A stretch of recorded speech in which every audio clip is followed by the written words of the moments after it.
Rudolf Steiner nasceu em 1861, na Áustria. Seu pai trabalhava nas estradas de ferro e Steiner viveu entre as estações de trem e a natureza, já que tinha que andar longos percursos para chegar à escola. Muito criança, teve experiências ocultas. Via e sentia realidades suprassensoriais. A questão da percepção da realidade suprassensorial em Steiner vem desde o momento do nascimento dele. Ele nunca deixou de ter.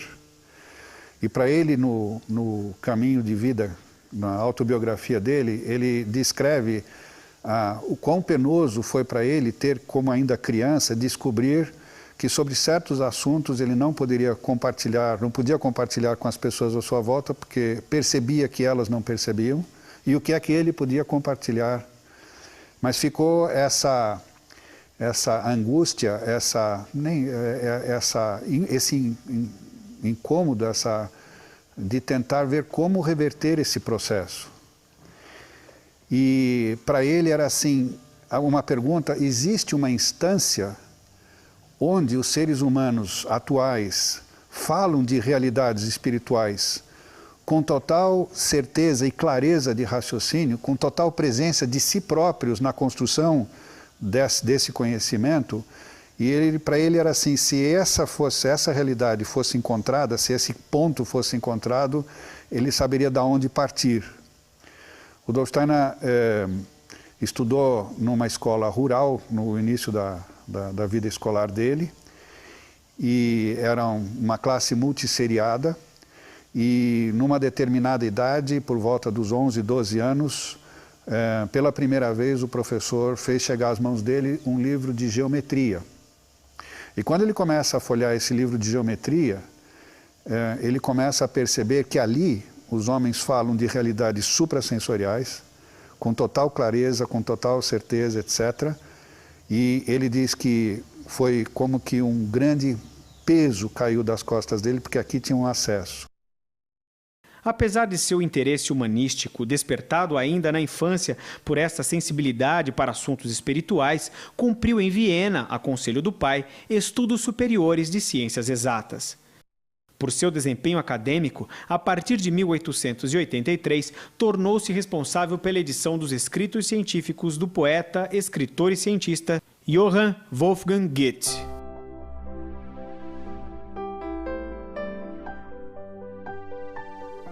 Convidado a trabalhar no arquivo Goethe-Schiller, em Weimar, na Alemanha, Steiner transferiu-se para essa cidade em 1890, onde residiu até 1897. Ali desenvolveu um grande interesse cognitivo e uma intensa atividade literário-filosófica. O Goethe tinha uma particularidade, uma premissa de se colocar diante dos fenômenos de tal maneira que ele nunca abrisse mão do fenômeno. Até a gente podia resumir isso, ele dizia assim: a hipótese é sempre o fenômeno, né? E isso, novamente, para Steiner, indicava outro caminho de desenvolvimento, onde, a partir da percepção sensorial, ou seja, abrindo mais os olhos, os sentidos para a sensorialidade, a gente consegue transcender para suprassensorialidade. Quer dizer, uma coisa não abandona a outra.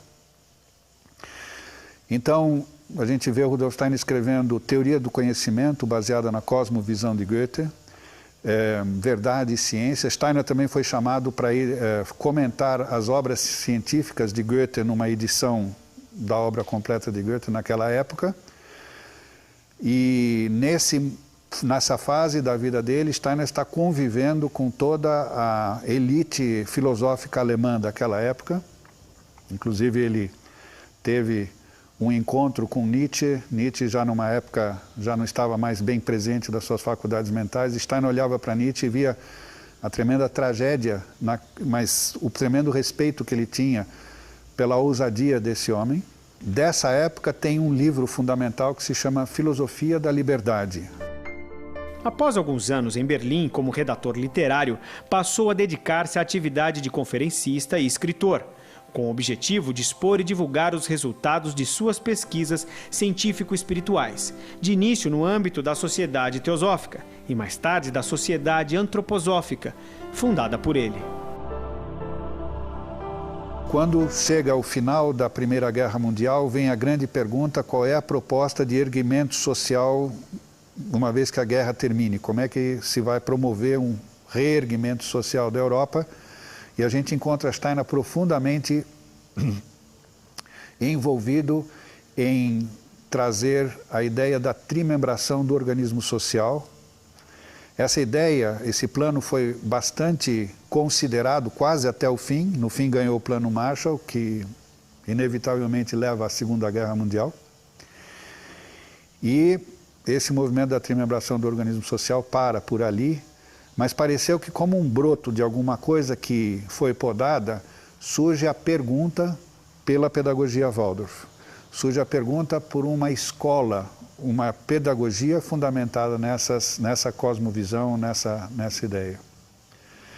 Interessantemente, essa pergunta surge de operárias de uma fábrica de cigarros, pertencente, ou um dos diretores era alguém que há muito tempo atuava junto com Rudolf Steiner, e quando termina a Segunda Guerra Mundial, a Primeira Guerra Mundial, e essa fábrica volta a trabalhar, a dificuldade de obter matéria-prima é grande, então havia um tempo ocioso dos empregários, e a maioria eram mulheres, então surgiu a ideia de que elas, nesse tempo ocioso, tivessem então aulas, tivessem um alimento para a vida cultural delas. Steiner então designa um professor para fazer essa tarefa, e a partir desse trabalho feito com essas funcionárias, elas chegam a esse diretor e pedem que elas querem algo, que isso é bom para elas, mas que elas gostariam muito disso para os filhos.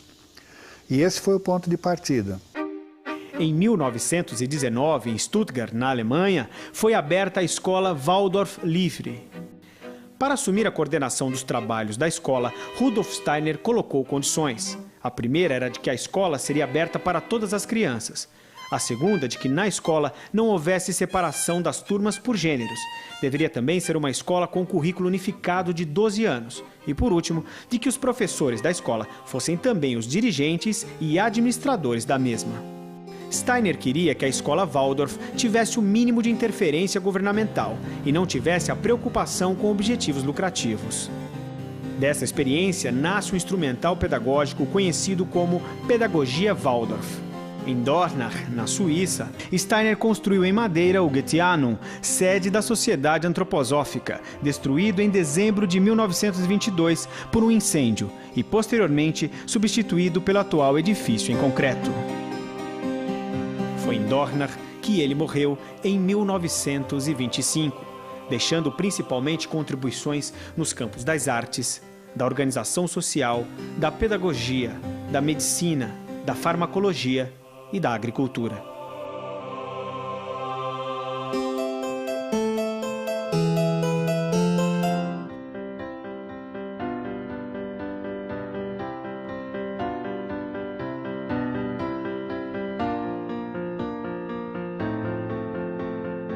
Falar na pedagogia Waldorf é falar também na antroposofia de Rudolf Steiner, e também conhecida como ciência espiritual.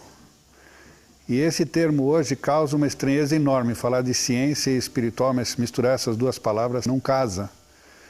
Mas está na hora de a gente começar a mudar esse parâmetro. Quanto ao entendimento da dimensão do ser humano dentro da antroposofia e dentro da pedagogia Waldorf, né, ela absolutamente não está limitada a uma existência entre nascimento e morte ou entre concepção e morte. Isso para nós é uma visão que até atesta contra o próprio ser humano. Então, o ser humano tem algo que transcende essa transitoriedade física, e não fica, quando a gente estuda antroposofia, a coisa não fica só numa vida eterna depois da morte, um conceito vago ou um conceito vago de espírito, né? Rudolf Steiner descreve como se dá, né, essa chegada de um ser à Terra para uma nova existência aqui na Terra, mas e como o que acontece depois, quando nós partimos, deixamos essa existência terrestre, mas continuamos a existir em outra. E, obviamente, que quando se concebe o ser humano nessa dimensão, a proposta pedagógica tem que atender a essa amplitude e não simplesmente preparar o ser para aquilo que ele vai ter que fazer na vida, naquele dia, etc. Nós temos que preparar o ser para ele mesmo. E a antroposofia, e aí fundamentalmente Rudolf Steiner, tinha essa preocupação de não só trazer conhecimentos de uma realidade suprassensorial, pesquisadas diretamente por ele, e muitas dessas coisas encontram a sua contrapartida em conhecimentos de culturas antigas, trazer essa percepção de uma realidade suprassensorial e a partir daí também a compreensão do ser humano nessa dimensão, mas de uma forma tal que ela possa ser totalmente sustentada pela consciência moderna ocidental.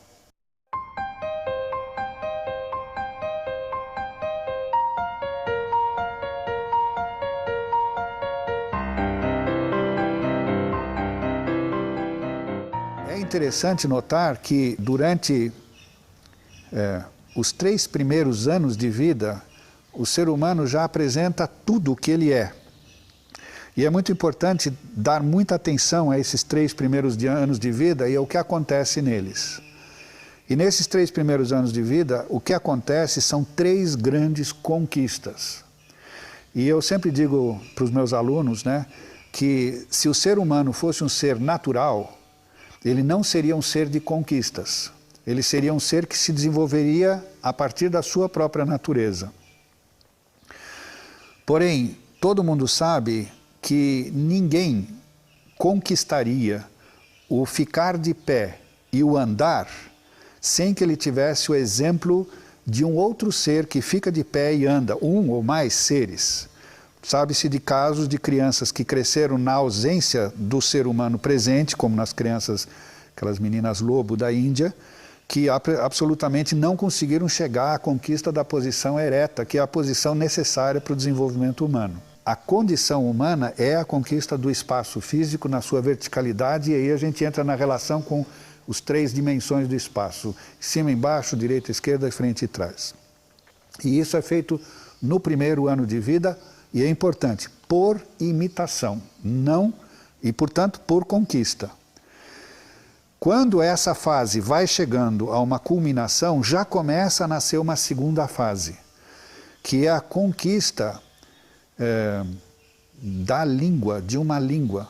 Também é uma coisa exclusivamente humana. Aprender a ouvir e aprender a falar uma língua, né? Cada um de nós nasce com a possibilidade de aprender qualquer língua. Não existe nenhum entrave genético, a não ser que ele não tenha saúde, para não aprender determinada língua. Quer dizer, o aprender língua também é sobrenatural. É uma coisa que não se encontra na natureza. O andar também não se, o andar e a posição ereta também são sobrenaturais se apresentando na natureza. Então, nesse primeiro ano a gente aprende a conquistar o espaço físico e com o aprender a falar e ouvir uma língua, nós aprendemos a andar num espaço social, que é o espaço entre eu e o próximo. E quando depois, por volta dos 18, 19 meses, também esse espaço é conquistado, eu sempre digo aos meus alunos, a criança aprende a andar no espaço social, aí começa o desenvolvimento para o terceiro passo, que é a conquista do pensar.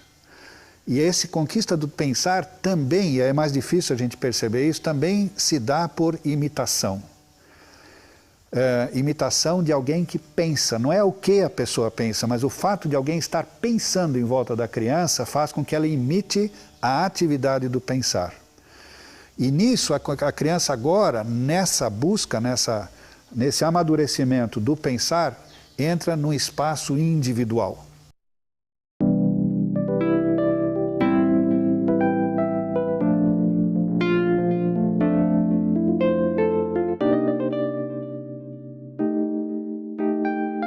E ainda gostaria de agregar alguma coisa que aqui vai ficar só colocado.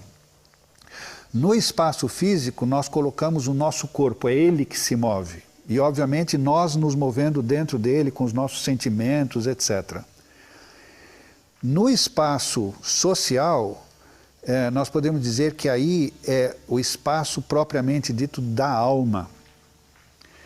Então, nós temos o corpo com o andar, a alma com o falar, e no espaço do pensar nós temos o espírito. Então aqui também nós temos uma trimembração do corpo, da alma e do espírito, uma totalidade que se completa por volta de 2 anos e 1/3. E é interessante que quando a criança aprendeu a se mover nesses 3 espaços, só então é que ela se identifica com a palavra eu.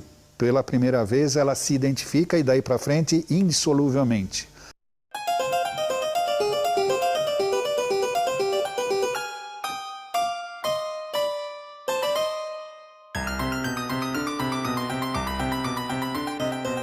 Nós também podemos ver que o corpo físico, né, ele leva 21 anos, mais ou menos 21 anos, para chegar às suas proporções definitivas. Então a primeira grande fase da biografia humana está toda dependendo do corpo físico dar espaço para que a alma e o espírito possam se fazer mais presentes. Durante esses primeiros 21 anos, a alma está... e o espírito estão se adequando àquelas possibilidades abertas pelo corpo físico. Quando chega a maioridade, os 21 anos, de repente começa lentamente, a cada dia, a alma e o espírito acordarem de manhã e o corpo físico continuar na mesma proporção. E isso começa a gerar para a alma agora um desenvolvimento de autonomia que ela não tinha antes. E aí, dentro dessa visão antroposófica, nós podemos ver, e aí um estudo profundo sobre isso, como dos 21 até os 42 anos, nós temos mais uma vez 3 vezes 7 anos, 3 setênios, para o assim chamado desenvolvimento da alma. E essa é a base agora para o maior dos desenvolvimentos do ser humano, e que leva mais outra vez 21 anos, né, que é o assim chamado desenvolvimento espiritual. Ampliando a imagem que eu tinha dado logo no começo dessas 3 conquistas do ser humano no início da sua vida, com andar, falar e pensar, como isso depois se derrama por toda a biografia dele até os 63 anos, e com isso ele não passa a viver hora extra depois disso, mas ele passa a viver como ser plenamente presente a partir dos 63, é todo um novo ciclo de vida, que essa é a dimensão dentro da qual a pedagogia Waldorf olha para o ser humano. E agora a gente pode vir desse pequenininho e desse grandão, vir para o médio, que são os 3 setênios do período escolar, quer dizer, do 0 aos 21 anos.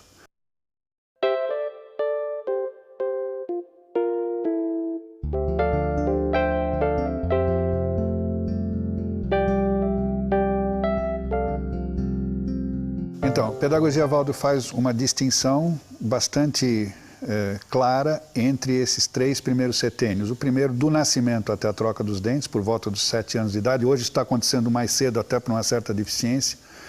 Da troca dos dentes à puberdade, que também está sendo antecipada hoje. Isso é uma questão que a gente tem que ver que é problemática. E da maioridade, que deveria estar acontecendo aos 21 anos e está difícil de acontecer.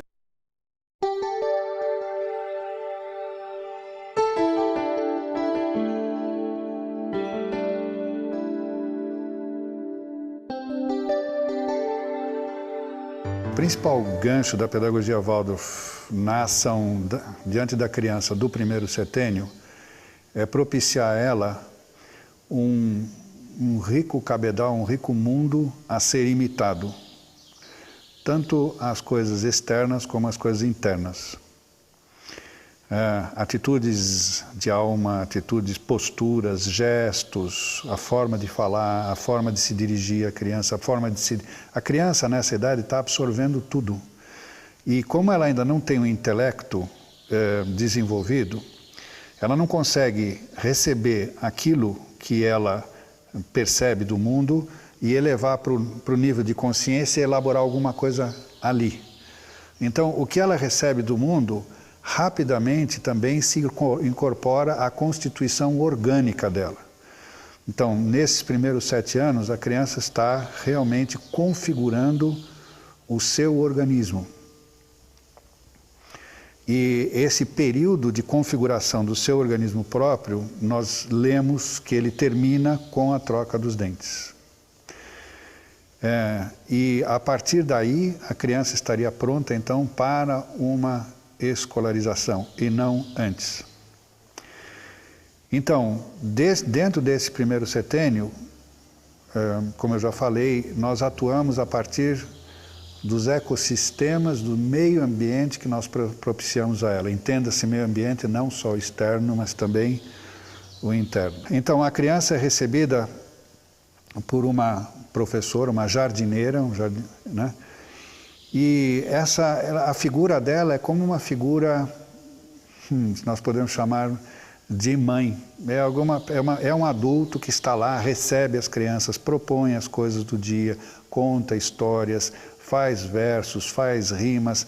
As crianças passam muito tempo também brincando livremente, porque é no brincar que de fato a criança está sendo criança e evolui.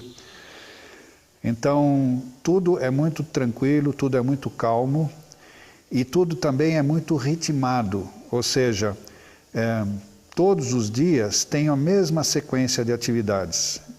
E a criança então logo se habitua a essa sequência de atividades e nesse hábito ela adormece para uma insegurança, o que vai acontecer agora, que está sempre ligado para o que acontece fora, e pode, nessa acomodação, pode mergulhar dentro dela e trazer de dentro dela aquilo que ela precisa no brincar, no relacionar-se. Ela não precisa ficar intranquila que o dia vai ser diferente, ela não sabe o que vem a cada momento. Essas atividades no dia são ritmadas e existe uma diferença a cada dia. E então toda segunda-feira é marcada por uma determinada atividade e a criança muitas vezes identifica aquele dia da semana não como abstrato segunda-feira, mas é dia de fazer o pão, o dia de pintar, o dia de fazer o bordado. Então cada dia dentro das atividades programadas tem uma diferente, mas que se repete a cada segunda-feira. Então a criança começa a ter uma vivência não consciente, mas vive habitualmente dentro de atividades que a carregam durante a semana. E dentro, o ambiente de classe vai se adequando gradativamente às estações do ano, também às festividades do calendário cristão. Então, a gente pode dizer que durante um ano, o ambiente da classe passa por 4 estações. Então também aí uma criança que permanece 3 anos num jardim de infância desse, não só tem o ritmo diário, não só tem esse ritmo semanal, mas tem esse ritmo anual também, que culmina com festas, com festividades, etc. E isso tudo é uma forma de nós contextualizarmos a criança dentro de uma formatação, mas essa formatação garante que ela possa tranquilamente, dentro dos espaços que lhe são dados, ser ela mesma como criança. O maior efeito disso é ela estar confiante, ou não verbalmente confiante, mas existencialmente confiante dentro da sua própria corporalidade. Então, é bastante comum e necessário que no jardim de infância tenha uma boa caixa de areia. A caixa de areia é um lugar maravilhoso para a criança exercitar todo o seu desenvolvimento de primeiro setênio. É importante que tenha árvores para as crianças treparem. O desenvolvimento é a relação, é o bem-estar que a criança sente no seu próprio corpo. Uma criança que consegue saltar, correr, pular, equilibrar-se, realmente se sentir bem no corpo. Esse é um dos bons objetivos da educação no primeiro setênio. E que ela também desenvolva bons hábitos de vida. E esses hábitos vêm através dessa ritmização do tempo.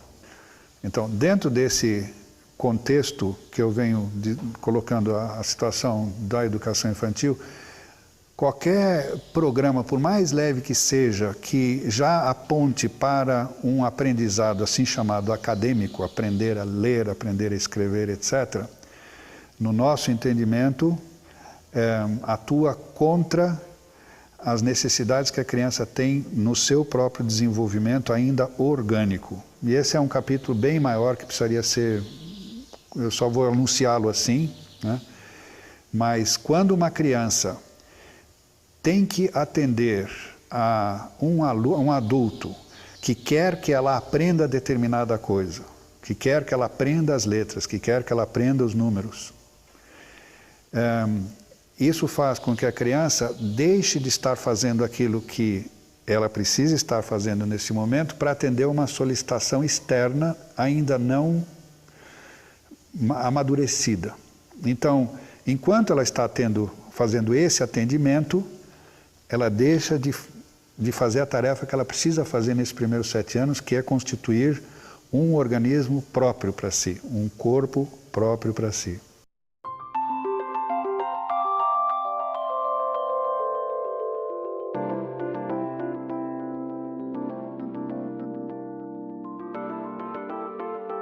Quando a criança, passando o 7º ano de vida, são necessários esses 7 anos para um amadurecimento, no entendimento do desenvolvimento da criança, segundo a pedagogia Waldorf na antroposofia, a criança agora, a partir da troca dos dentes, ela... também aí é um grande capítulo de estudar mais aprofundadamente, ela dispõe de novas faculdades. Por exemplo, a criança agora, após a troca dos dentes, consegue permanecer de uma forma mais constante diante de representações mentais. Então, uma criança, voltando para trás, no primeiro setênio, você está contando uma história para ela, ela forma toda uma representação mental da história, mas depois que a história vai embora, isso também vai embora. Então vai e volta essa questão das representações mentais. Mas agora, depois da troca dos dentes, a gente percebe isso, Piaget também já estudou muito bem isso, né? Como a criança agora lida de uma forma mais direta com representações mentais. As representações mentais passam a participar mais cotidianamente da vida dela.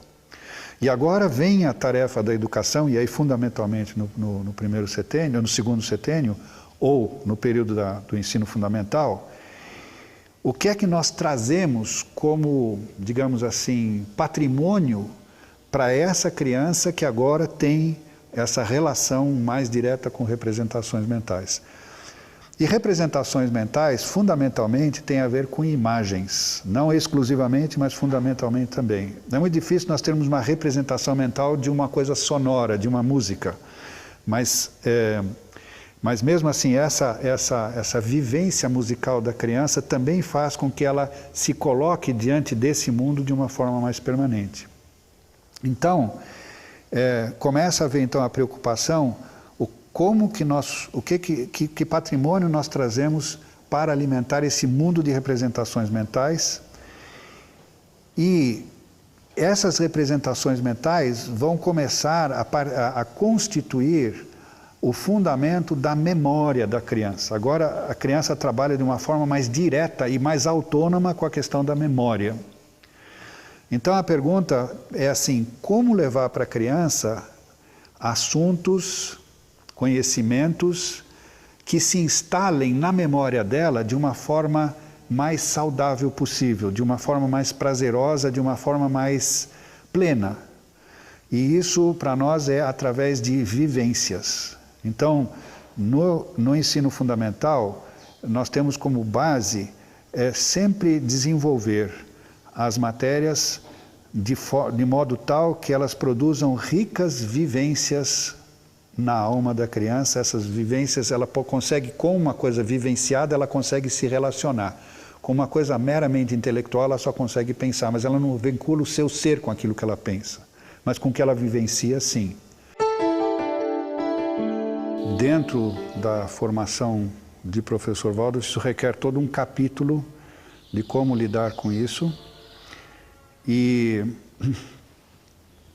isso também aponta para o fato de que na pedagogia Waldorf o ensino é criado pelo professor para os seus alunos. E quando eu digo seus alunos, nós temos essa peculiaridade de que um professor ou professora no ensino fundamental acompanhe a classe durante as 8 séries da duração desse tempo, durante 8 séries. Esse professor, essa professora, torna-se um referencial muito forte para a criança.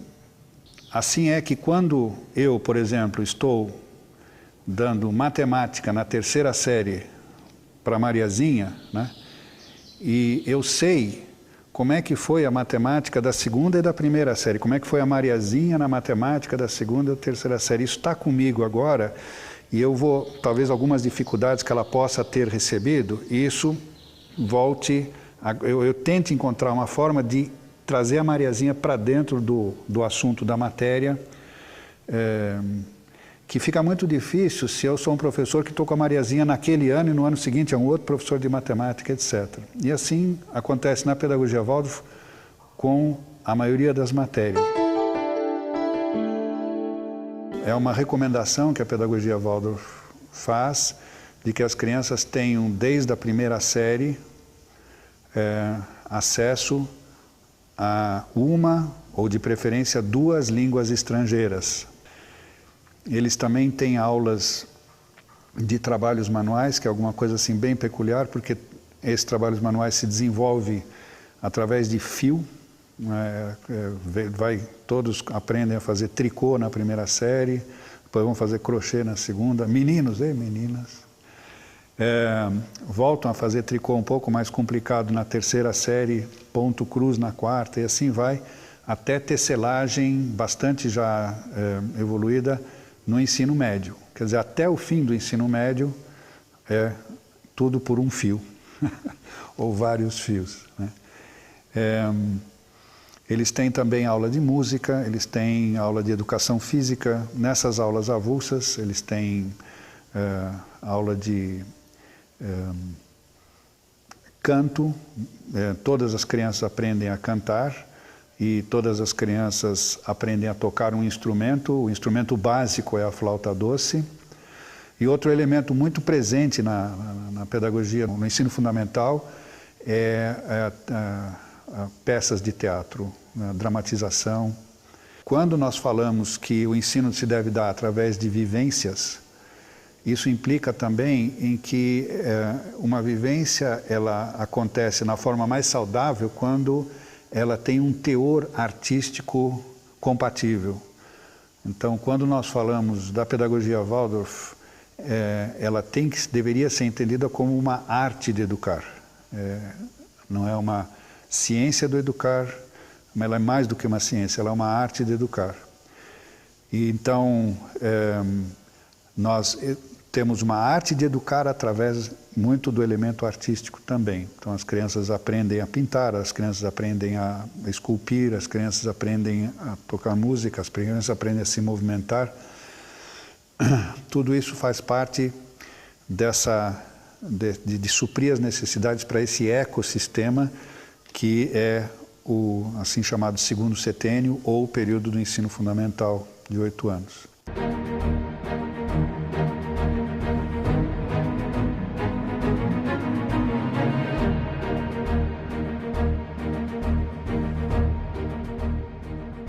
Se lá no 1º setênio o meio ambiente foi adequado para a criança exercitar-se corporalmente, plenamente, se no 2º setênio, no ensino fundamental, a criança teve toda uma possibilidade de ricas vivências, agora no 3º setênio ela quer pensar sobre o que ela vivenciou. Ela quer elevar para a consciência de forma mais racional, de forma mais intelectual, mais abstrata, as coisas que ela vivenciou antes.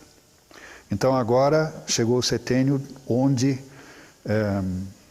o que está na berlinda é a capacidade de pensar relacionando uma coisa com outra. A gente começa a planar mais sobre os determinados conteúdos, enquanto que no 1º setênio era mais uma coisa, outra coisa. Agora começa a se ver o que é isso que eu trago dentro de mim, como é que uma matéria se relaciona com outra, etc. O 1º setênio é mais fortemente vinculado com o querer, o segundo setênio mais com o sentir e o terceiro mais com o pensar. Obviamente, nós não podemos destrinchar essas três coisas como compartimentalizadas. As três estão sempre presentes, mas em cada faixa etária existe mais a ênfase de uma sobre as outras. Quando então vai para o ensino médio, entra o princípio do especialista em cada matéria. Agora sim, o professor de matemática é um professor de matemática, o professor de história é um professor de história, o professor de geografia é um professor de geografia, mas o ensino continua sendo dado em épocas numa aula principal. Então tem uma época de física, depois é uma época de matemática, depois é uma época de química, depois é uma época de botânica, e assim vai se sucedendo no tempo, e cada época dessas com um professor diferente.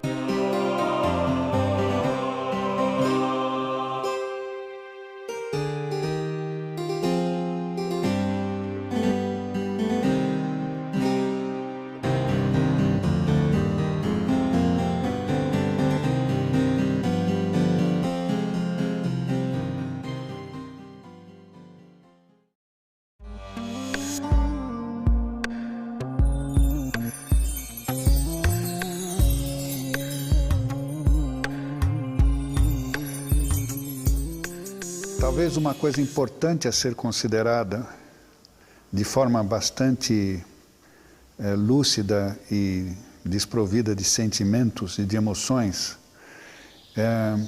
é uma afirmação que eu quero fazer desse jeito. E ela não é minha, Steiner a coloca assim, ele diz: hoje em dia nós não dispomos mais das forças necessárias para educar o ser humano. Nós não temos mais essa vitalidade que gerações passadas tinham, nós não temos mais essa relação com a obviedade de certas posturas que gerações passadas tinham. Hoje tudo está muito desmembrado e a partir daí exige também, dá a possibilidade de eu começar a gerar alguma coisa, não mais fazer uso de um patrimônio que eu desconhecia, agora eu preciso amealhar o meu patrimônio. Então, as forças necessárias para educar vêm do que a gente chama de autoeducação. E, quer dizer, a proposta dessa questão da autoeducação, dentro da terminologia que eu venho usando aqui, é assim, de criar um ecossistema interno saudável para a minha própria existência. E quando eu crio esse ecossistema, a criança que está diante de mim e que percebe, talvez não despertamente para isso, mas esse ecossistema a envolve, que isso se torne também um patrimônio para ela, né? Quer dizer, quando eu me autoeduco, eu posso me autoeducar para mim mesmo como pessoa, mas se eu me autoeduco também para poder estar mais plenamente diante das crianças, para que elas possam estar mais plenamente diante de mim. Isso é uma situação intrínseca ao desenvolvimento da pedagogia. Quer dizer, não é só conhecer técnicas de aplicar ou de como fazer determinada matéria, que determinado assunto, mas muito mais o assunto hoje é quem sou eu e que eu faço de mim mesmo para estar diante das crianças. E as crianças estão nos mostrando isso, está cada vez mais impossível ficar dentro de sala de aula. Hoje em dia a indisciplina é muito grande, a indisciplina já vem como quase como um efeito colateral da vida de hoje. Por quê? Porque não há um preparo do ambiente interno. Talvez ainda poderia dizer assim, a autoeducação é uma necessidade para o ser humano. O ser humano é um ser autoeducado, tem a possibilidade de se autoeducar sempre. Ele só não consegue se autoeducar numa fase da vida dele, que é a fase quando ele ainda é criança. E para isso ele precisa ter educação. Educação que venha de seres adultos, seres que se autoeducam. Então a gente poderia dizer que toda educação boa é aquela que conduz à vontade do adulto de se autoeducar. E não achar que quando terminou a escola acabou, graças a Deus, essa chatice e agora eu posso fazer o que eu bem entendo, do jeito que eu quero. Quer dizer, toda boa educação redunda no sentimento sério e comprometido e grato do ser humano de se autoeducar.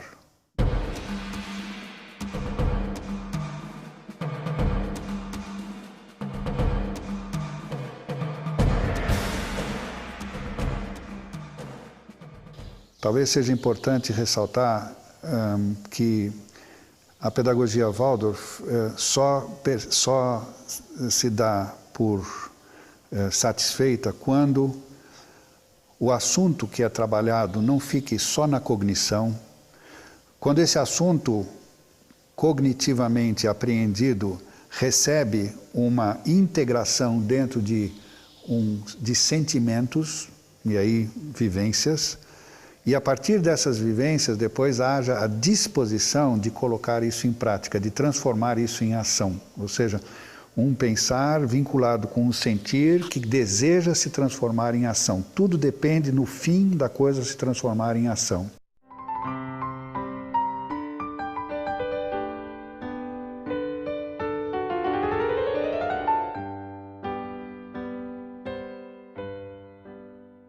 E eu diria também que para cada um que vai se acercando da pedagogia Waldorf, ela pode mostrar vários encantos. Encantos da eventual felicidade que as crianças possam ter, o encanto da riqueza dos trabalhos que eles produzem. A pedagogia Waldorf pode ser bastante encantadora, ela não é perfeita, ela depende muito também de quem a faz. Mas esses encantos podem fazer com que muitas vezes educadores permaneçam muito tempo com uma espécie de um encanto e nunca se deem realmente ao trabalho de ir por conta própria, por uma motivação própria e não por uma necessidade externa, porque é a imposição da escola, porque já que está numa escola Waldorf, de ir cada vez mais fundamentando a sua ação pedagógica através da compreensão do ser humano que lhe é dada através da antroposofia e que fundamenta essa pedagogia Waldorf. Para mim isso é o essencial. Uma grande contribuição do Steiner para a educação é ter trazido essa imagem de ser humano que não se limita só ao reconhecimento da sua existência no campo sensorial, da sensorialidade, mas também num aprofundamento da sua realidade suprassensorial.